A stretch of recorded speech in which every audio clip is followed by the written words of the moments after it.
Welcome back to the Lions Roar podcast. I'm here with Lyndie. Can you talk to me a little bit about yourself, how you got here, and just your journey here at Penn State? Yeah, so like you said, I'm Lyndie. I'm in my 5th year at Penn State. I did my undergrad here as well. And grew up in Chicago, suburbs of Chicago. Played hockey there my whole life. And yeah, it was just, when I came here and visited, I fell in love with it. So that's kind of how I decided to come here. It was kind of just kind of like that. Being from Chicago, there's a lot of Big Ten options around you. Why Penn State? Well, I always thought about, obviously the big ones, Wisconsin, Minnesota, Ohio State, but something different about Penn State is I could see myself going there without the hockey. I never really felt that way about the schools, and I thought that was really important to keep track of because it can get really easy to get caught up in your athletics, and being a student is really important to me. And I had a lot of faith in our coach, Jeff, and I had been following him for a while, so it was really cool to be able to talk to him a lot and go through that process with him. And you got your undergrad degree in what? Marketing. Marketing, and now you're pursuing an MBA. Mm-hmm. How's the MBA been going? Good. It's tough. It's definitely tough. It's usually MBA programs are 2 years, so having it condensed down into one is bittersweet. It's really great to get it done in that year, but it's really hard because you have 6-week classes that just fly through, heavy material, lots of stuff to do, especially with being an athlete. Time management is crucial. Crucial. Yeah. What does that look like, a day in the life? Day in the life is long. So emphasis, long. Yeah. It's classes 8 a.m. to 12:30. We have a nice little 30-minute break in there, but sitting there for 4 hours in class is kind of tough. That's Monday through Thursday. So we do have Friday off, but because we have hockey, we usually are traveling anyway by Thursday. So 8 to 12:30 class, then practice. I'll go straight to the rink from class. We have practice at 2, but then we have some meetings, captain's meetings, video. I personally have to do treatment, just to rehab my back and stuff. And then after that, we have a lift at 3:30, and we'll usually get out of the rink by 5:30, depending on what's going on after. It's a long day. So I leave my house at 7:30, get back around 5:30. And then pile on the homework, group meetings, and everything along those lines. Exactly. So there's a number of student athletes that are in the MBA program, one including my sister. What does that community look like? It's actually really great. They actually this year decided to split us up because there's 2 sections. So we've kind of had to disperse. I have a couple athletes in mind, but it's been really nice. We talk about things all the time, talk about how difficult it is most of the time. But we're always there to help each other. It's really very inclusive for everyone, and it's really nice to meet new people. I haven't gotten much chance to meet people outside of athletics, so I think that's been a huge plus. The community is just, in general, everyone is very close, really want to help each other. So. How have you been able to persevere through the times that get difficult with the MBA program and managing ice hockey as well? Honestly, it's just, my support system, my family, my friends, just, helping me get through it. It's nice. My boyfriend lives in New York City, so he gets to come around a lot. So he is a great piece of support for me as well. And yeah, it's basically just people being like, "You got it. You can get through it. You're gonna be okay." Yes, totally. Yeah. I want to talk a little bit about hockey. When did you start playing, and how did you end up? Now that you're staying for a 5th year, talk me through that journey. Yeah. So I started skating young. So I was raised for the first 3 years of my life in Ohio, and there's not a lot of women's ice hockey in Ohio. So just started skating there when I was 3, and then we moved to Chicago just for my parents' work. And there's a bunch of good clubs out there, young clubs, so I started playing boys at a young age. Before that, rat hockey and stuff, just little kid stuff. But my dad played at Western Michigan, and he's continued to play his whole life, just beer league and stuff now. But he was my coach growing up, and my older sister got into it as well. So from then on, played Sabres, which was boys and girls, kind of flipped around, and then Chicago Mission, which was a AAA league, not to pat myself on the back, but best of the Pat best yourself type on of the back. stuff. Yeah, that we were a really great club. Kids from all over Illinois would come. We had kids from Wisconsin that would commute 2 hours just for practice every day, and it was pretty cool. I played there for from the time I was 9 to the time I graduated, and then picked Penn State my sophomore year of high school, and now I'm here, and decided to do a 5th year mostly to be able to pursue the MBA program, and because I feel like I lost out on my first year because of COVID. So I was like, okay, that was total crap. Like, it stunk. It was the worst. But this year has almost been like a makeup for it, which has been really nice. And I'm just like 10 times more comfortable when I was here my first year, so it's just that much better. Way more of a mature athlete. Yeah. You talked a little bit about playing with boys when you were younger. What was that like, and now how is it different only playing with girls? Boys, when I was younger, it was fun. Like, I was a huge tomboy, which definitely was like from my environment, but it was just a different level of intensity, I think, because some of the girls in the other programs weren't as serious as I was about it, which is just the way things go. And because of that, the guys were always like 100%. The parents were always crazy. The parents did not like that I was on the ice, and they did not like that I was good. The boys' parents? Yeah. Like, if we were playing other teams, like, I would get shouted at from the stands, and, like, they were crazy. But that only made me more intense and more competitive, and then that pushed me into girls, which program I was at, Chicago Mission, was, like, extremely intense, very hardcore, like, have some of the best players coming out of there. One of the best players, Kendall Coyne, came out of there, so that was pretty cool. But yeah. What was the biggest thing you've taken away from your time with the Chicago Mission after playing with the boys? I don't know. Just like, I think the biggest thing was hating to lose. Like, we hated to lose so much, and like one year we like really didn't lose that much. There was a year that we were national championships. We're national champions, and it was like best year ever. Great team. Like, we didn't care about anything but hockey. It was just, life was all about hockey in high school. Like, school part was way less intense, so you could actually focus on it a lot more. Totally. So it was a lot of fun. So cool. Yeah. So when you played for the Chicago Mission, what did that look like? Because I feel like women's ice hockey, not that many females play that. Like, a lot of girls play softball and soccer, but how did you end up getting into that and just finding these opportunities to really take it to the next level? So like I said, my dad got us into it, and then we just got lucky in the area that we grew up in. And also, my team, again, like, the closest girl on my team to me was like 20 minutes away, and then the furthest was like, she actually had moved from St. Louis to live with Wow. And a lot of people do that, but it was just very separated. Like, nobody in my high school played, and me and my sister were probably the only girls in the area to play, and including my neighboring high schools. So it was definitely interesting. Definitely, like, every time someone would be like, "Oh, do you play a sport?" and I'd be like, "Hockey," and they'd be like, "Women's hockey? That's a thing?" And I'm like, "Yeah, it is a thing." Even in college now, they still do that. So it's a little annoying, but I get it. It's not as well known as I'd like it to be. So if they put you out there and were like, let's go scrimmage with the boys, would you want to do that or no? Oh, yeah. I usually do that. I mean, at home, I like to skate with the guys a lot because it just helps your development a lot more. Like, there is a difference in the game, and it makes a huge difference to be able to go practice with them. And, like, they're very skilled players, so usually when I go home, I'll go skate with one of my main skills coaches, who I coach with sometimes as well. And I actually decided to skate with the boys instead of the girls because it was a larger group, way more intense, longer. We got to scrimmage at the end, and it was just a better way for me to develop my skills. You're talking a little bit about development.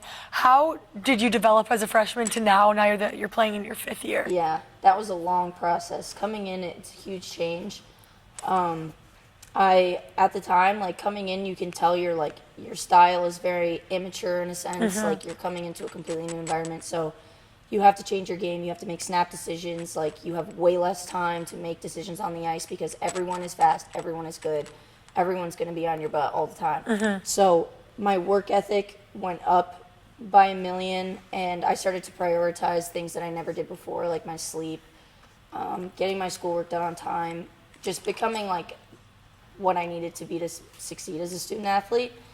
And as that progressed, there was times, of course, where I got away from the school because it's really easy to get sucked into your sport. So easy. Yeah, it's It's ridiculous. The sports part's the best part, but Just keeping that in mind and remembering, like, for me, I know I want to start my career at some point, so school is super important. So keeping that locked in was like a really big process for me because as a freshman, all I wanted to focus on was hockey. What are the most important things to you as a student athlete, whether that be time in the training room, nutrition, you mentioned sleep? What's most important? It's hard to say. I probably would have a different answer as a freshman. Like, as a freshman, it would be coming in and doing extra stuff, whether it be on ice skills, working out, rehab, whatever that may be. But now it's solely rehab because as a fifth year, like, your body's gone through a lot. It's minimal rest during the year since our season is so long. So that for sure is important to me. I found rest to be like something that I didn't prioritize before, and now it's really helping me come back and be fresh, and it helps my mentality too, because when you're doing stuff all the time, day in and day out, it gets to be very mentally taxing, so you have to give yourself a break. What's one piece of advice you would give to a freshman where it's like, I really wish I would have known this when I was younger, because just maybe would have enhanced all around your performance and everything you do? Yeah. I would say, I think a lot of people would say this, taking advantage of your resources. Yeah. So, like, using the training room, using our nutritionists, going to meet with advisors for school. It doesn't just have to be in athletics. Yeah. I think I didn't utilize that stuff enough. I just kind of was complacent for a little bit, and then I started to realize the type of things that we do get, like our MAC advisors and our team staff, everybody is so helpful, and there's so many things that can help you along your road, and yeah, I would definitely say that. Your road has been an influential one and definitely one to be remembered. You have played a little bit with Team USA. Talk me through that. What does that look like? So that was in 2019, 2020. That year before, actually, I had been cut from the team, which is a long process. It's like just synthesizing the group down, obviously. And the final part of it is when you go to Lake Placid, and which is like hugely historic for hockey. And you go there, you have it could be 2 weeks if you make the team, but the first week is you you play with certain groups, and then at the end of the week you either get handed a plane ticket or you're said they tell you you can stay, and if you're handed a plane ticket, obviously you go home. And yeah, I know, super scary. It's like The Bachelor. Like all in a room together, like terrifying. And it's like really amazing though. I felt horrible, but I couldn't focus on that because like I made the team. Like that was what I had been working for so long. And it was the U18 team at the time, so I actually think I was 17, and I made it with my couple of my best friends, which was also really exciting. And we went to Slovakia. Okay. And we got to go to Austria and Budapest, and I had never been to Europe, so it was like the coolest experience ever. And playing with those girls, like some of them still to this day are some of the best I've ever played with, and just experiencing that level of competitiveness and intensity, and having like the coaches that we had, it was such an amazing experience, and I'm still so grateful for it to this day. And who knows, like I don't know if I'll get picked for anything coming forward, but now it's just like waiting for an email, you know? So cool. Yeah. What's the biggest thing you've taken from Team USA and been able to play with and influence your teammates here at Penn State? Probably that it has nothing to do with you as an individual. It has everything to do with the program as a whole, whether it be USA or Penn State. If the individual doesn't matter, the team matters. And I think taking that back from Team USA, like they were huge on that. Like we are one all together. And that's how we are at Penn State. Like, it's all about Penn State. The pride is so intense. That's part of the reason that I came here. I thought it was so incredible how much pride this school had. And, like, it's just so exciting every time any team gets out there and is doing their thing. They all have their own set of fans. Like, we have our own set of fans that are just so hardcore with us. They're the best. And, yeah, it's just you play for the thing in the front, not the name on the back, that type of thing. And you get to represent our country on a national level. What does that mean to you? Everything. I've always said it's really, really hard to explain. It was like very surreal in that moment because I was pretty young too. So understanding that was hard, but then looking back, I think I've just appreciated it even more to have that representing your country at a young age it was just amazing. Like it made me proud, it made my family proud. It was a goal that I was looking forward to for a long time, and I actually accomplished it, so that was very rewarding to me. What did training look like when you were with Team USA? So that was a little different. It was almost kind of like you had to train on your own because at that age, we couldn't like centralize like the national team does. And like we're young, we're in school, you can't do that stuff. So it really was you're playing with your club team throughout the year, and then once we have those tournaments, you come in and you make sure you're ready. And that would be like my training, which would be like a few practices a week and a couple off ice sessions being like lifting or something. And yeah, and then you go and just make sure that you're ready. Ready And to if go. you weren't ready, then you wouldn't play, basically. Oh my gosh. Yeah. And you're a captain on this year's team, correct? Yeah, assistant captain. What does it mean to be a leader among these girls? It is really gratifying. Like those girls are my sisters. The coaches, they're my family. It's just really, it means a lot to be able to lead them. And the letter makes no difference. Like, I feel like everyone is a leader and a follower on the team. We all push each other every single day. And for me, I'm more of a vocal person, so I tend to be like the pep talker, like that type of stuff, which as my role, I love it, and it gets me pumped up every day, and I just love my team so much. They're so awesome. Yeah, and this is your first year being a captain? Yes. Okay, so leading up to this time, were you always looking forward to the potential of that? Yeah. And is this chosen by your teammates or your coaches? We do a vote, and then they like have the ultimate say. Okay. Yeah. That's incredible. And who else are captains? Tessa Janicki is our captain, and then me, Brianna Brooks, and Maya Vaslet are assistant captains. What does your leadership council look like there? So essentially, Tessa is like the final say kind of thing, but we have discussions, and as a group, like we will meet with the coaches every week, go through things that we can work on, whether it be culture things, skill things, hockey, whatever it may be. And because we take culture very seriously, it translates heavily on the ice. Chemistry is like a huge thing that we need to take care of, and we do. We're very close. It's really awesome.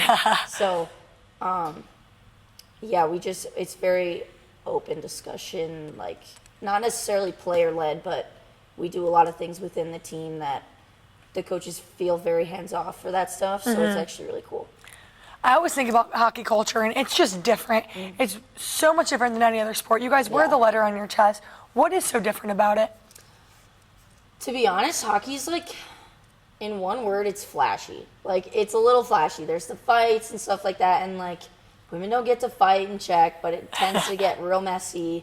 Like this past weekend with Mercyhurst, that's one of our biggest competition. It is our biggest competition in our conference, I would say.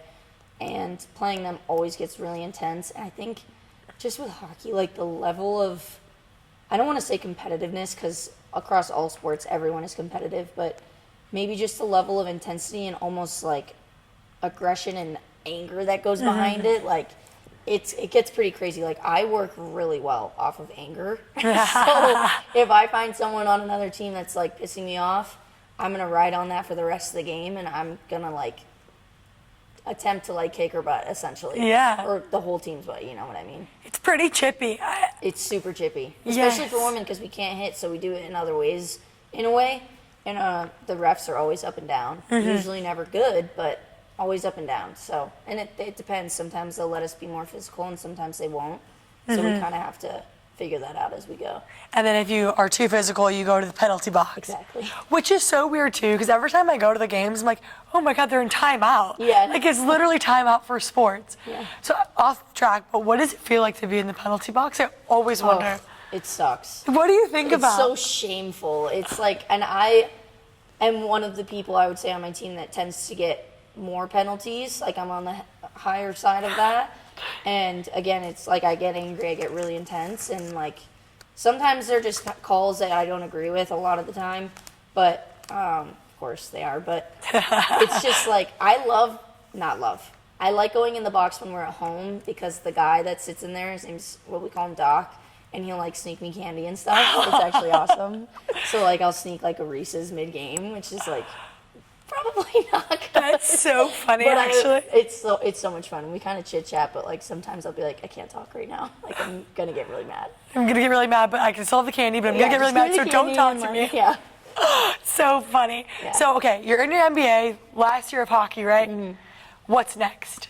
So this summer I'll do, work something, whatever. Who cares about Whatever, that? just work Internship, something. whatever. Yeah. But I Sign an am trying internship. to go to Europe for a year to play hockey. So I was thinking about the PWHL, not super sure that I want to declare for the draft. I don't think that's something that I would be interested in. I'm more interested in going and traveling and having a really good year with hockey and ending it on a great note. I think that I'm going to go to Switzerland. That's what I'm going to look into. Okay. So, and hopefully one of my teammates will come with me. I think she wants to. Hopefully. But, yeah, hopefully. So, yeah, I just want to travel and have fun and not have school and take advantage of the years that I do have in that. Exactly. So, yeah, that's the plan. And then after that, I'll come home and get a job.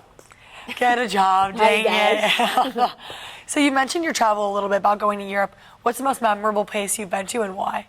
Memorable place. Ooh. I mean, it would probably be Slovakia, but specifically Vienna, Austria. Okay. Where Carol. Carol's from, yeah. Shout out, Carol. It was so gorgeous. We actually talk about it a lot. And it was over Christmas. So that was actually the first Christmas I didn't get to have at home. Okay. But my family got to come, which was huge. And it was the most insane thing ever. The architecture is insane. I keep saying insane. The architecture is beautiful. And just everything about it, the holiday festivities and everything. I've never seen anything like it. Would you go again? Oh, yeah. Oh, 100%. yeah. I was considering Vienna for playing in Europe, but I think I'm leaning towards Switzerland. So cool. I cannot wait to hear about that. Yeah. Switzerland's mountains. Yeah. Right. Oh. I want to go skiing. Being from Chicago, Yeah. no mountains ever. So even being in Pennsylvania, I'm like, oh my God, the mountains. No, and my dad would never let me ski because he was like, you're going to get hurt. You need your feet in your legs. You can't do that. It's on my bucket yeah. list to ski Yeah. in Austria, Switzerland, one of them. So cool, the Oh my gosh, Alps. you got to go with Carol. I know, we actually talk about it all the time. I Yeah. think we really need to go. Yeah, So, because I've always skied growing up too, Colorado, all that. And I've ice skated, backyard ice skated, that's it. Yeah. Never played hockey, but Did you have an travel. ice rink in your backyard? I did have an ice rink in my No backyard. way. Yes, my dad actually, his company's backyard ice rinks. So if you ever had a backyard ice rink, you probably was my dad. Oh my gosh, I'm gonna have to tell my dad that because he might Yeah. actually want to do that. If you want one, I know a We guy. tried a couple years. Really? And I've then had my our entire life. neighborhood or something got mad at us. But the winters in Chicago tend to be really weird sometimes. So weird. Up and down, so the ice would freeze one day and then the next day it'd be crap. Yeah. So if it even gets a little bit too hot, it'll melt completely. Yep, exactly. So it's so much maintenance, but it's honestly so much fun. Yeah. Some of my best memories from my childhood and even my high school years is just literally skating out there till 2:00 in the Yeah. morning. So much fun. And it's like a life skill kind of to skate. I like be oh yeah, I can skate, but Yeah, you definitely know, not what you yeah, can do, you- but I can hold my own. Yeah. Kind of. I don't know, but is there anything else you would like to add? No, I just think it's really cool that you're doing this. Oh my gosh, I think it's really cool that you were able to join me. Yeah. Okay, my last question for you. It's a signature lines your question. Who would you like to see on the podcast next? Another student athlete that's not on your team, and what do you want them to talk about? I would say your sister Cass. Oh my I want to hear about her experience at ASU, which I've gotten a little taste of because I got to talk to her about it a bit, and then just how she's transitioning and how that is coming in as a fifth year, especially in an MBA program. It's like a whole new world. Whole new So, world. I Yeah. think it'd be cool to hear from her. Okay. I see you two on here. Oh my gosh. I don't know. Are my parents going to like her? Or are they going to judge us? I have no idea. Yeah. Okay, I'll put her up to it. So many people have told me that too. I'm like, oh God, Cassie's going to come on here. Come Yeah. on. But we'll see. Got to act natural for her. Yeah. Thank you so much. Yeah, This was so thank you. fun. Yeah.